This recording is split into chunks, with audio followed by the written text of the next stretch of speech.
friends, this is the Mrs. Wolfie from our half-acre homestead. Pixie is not, we've reduced the swelling a lot, but she's still infected. So I do most of my own work for my animals. This is Penpro. This is basically, it's just penicillin. That's all it is. And you can get this, or I got this at the co-op for $16.99. And because I opened it at one point a couple of months ago, it's been in the fridge. And I stopped at the pharmacy, and this is a good thing to know, folks, for in an emergency situation with your animals or whatever. I stopped at the pharmacy and I got 10 intramuscular syringes, and they're only 1 milliliter. Now, Pixie it would only take a half a milliliter, but I am going to give her a double dose for the first 2 doses, providing she doesn't have a reaction to it. So, but I just want to let you know, I got 10 of these for $3.49 at the pharmacy, and you can get the cheaper ones that are, I think they're 20 cents a syringe. And these are a good thing to have in your preps, folks, because this will sit on the shelf until it's opened. It only needs to be refrigerated after it's open. So I'm going to go ahead and take her last poultice off, and I'm going to bathe her wound, give her half an aspirin, and we're going to give her some penicillin because I don't like the fact that it's not healing. Okay, we'll be back when we give her injection. Like I said, this is a 1 milliliter syringe, and it's a one use only. So we're going to take this with the rubber top, and it's just a little intramuscular needle. And you can save these syringes because the needles come off and all you have to do is rebuy the needle top. Alright? This has to be well shook up because it is a powder based in water. Just going to poke it through there, just like you see them do in the movies. Oh, well, no, maybe not. Hang on.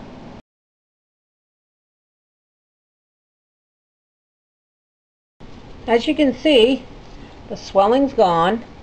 And Pixie has, after the last bread and milk poultice, Pixie has managed to open it up and drain it out. And she's doing much better. But there are some things, folks, that only antibiotics will do. Okay. Oh my goodness. Like I said, there's a time for antibiotics. And I don't know how well you can see it, but she is, this is a half and half solution of peroxide and water. And we're just going to wash it because she was just outside to pee, and she was laying down in the dirt, so we want to make sure that it's going to, I know, see, you've already got dirt in it, Bex. Yeah.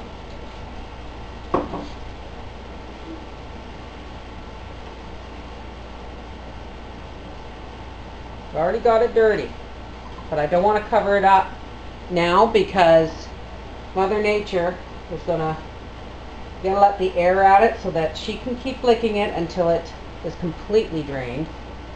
I'm not going to bandage it, sweetheart. You're such a good girl. Yes, you are.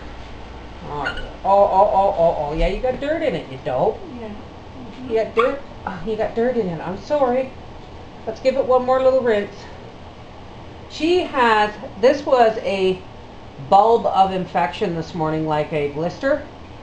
And after I gave her last shot, she went in the bathroom and laid down on her blankie, on a blankie I had laid down for her that had extra, an extra cloth on top. And she's literally, as most dogs will do, she's literally chewed this open and drained it herself. So the bread and milk poultice brought it all to the surface, and she did the rest herself. Now, we're going to give her an injection, and I had some problems getting the penicillin in these little wee tiny needles.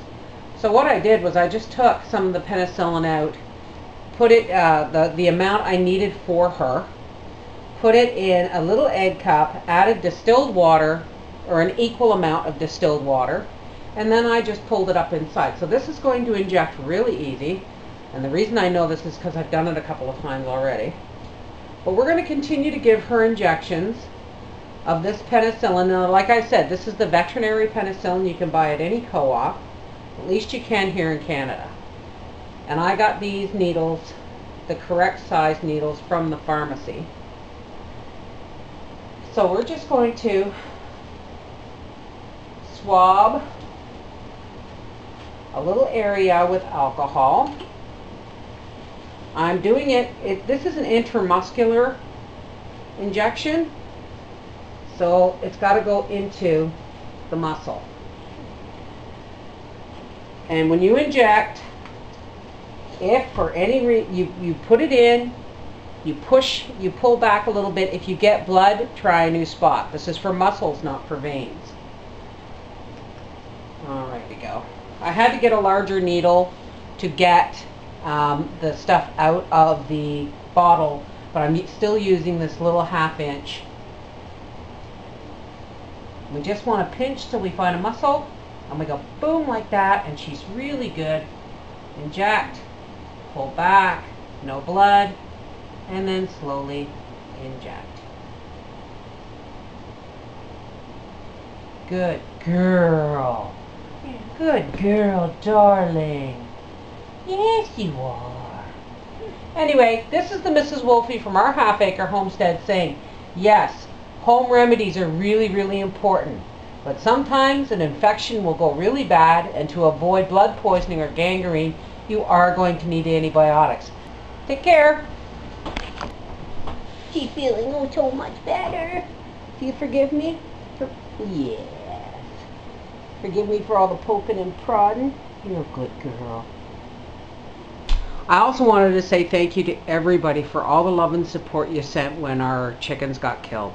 It turns out that we have a fissure. And a fissure, I don't know about you guys in the States or in the southern states, but a fissure is it's like a big, nasty, long-nosed weasel about the size of a fat house cat or a big house cat. Yeah. And they are absolutely rampant with destruction. The raccoon that Howie got was the corn thief. And he was just showing up, him and his buddies were just showing up for the free breakfast after the fissure had just gone in there and killed everything. So, but Nibs hatched out 6 chicks. And she's sitting on another nest. She was out and about with her babies for about 4 or 5 days, and then I took the babies and she got upset, and of course I gave her a nest and she's happy again. And having the chicks wandering around the barn with Nibs, one of my other chickens has gone broody. So I'm going to set 2 hens with eggs, and I'll be, that'll be our meat. It won't be as bountiful as it was, but we raised pigs this year, so we should be good. And also, I'm going to call out the oldest birds from my laying flock. I have, I think, 11 laying hens, and I'll probably take 5 and keep the 6 best ones for eggs and for hatching out next year. So, this is the Mrs. Wolfie from our half-acre homestead saying, you know what? Sometimes life throws you curveballs like infected dog bites and nasty, vicious animals getting into your chickens. But when the universe closes a door, it opens a window, and we move on. All right? Have a great day.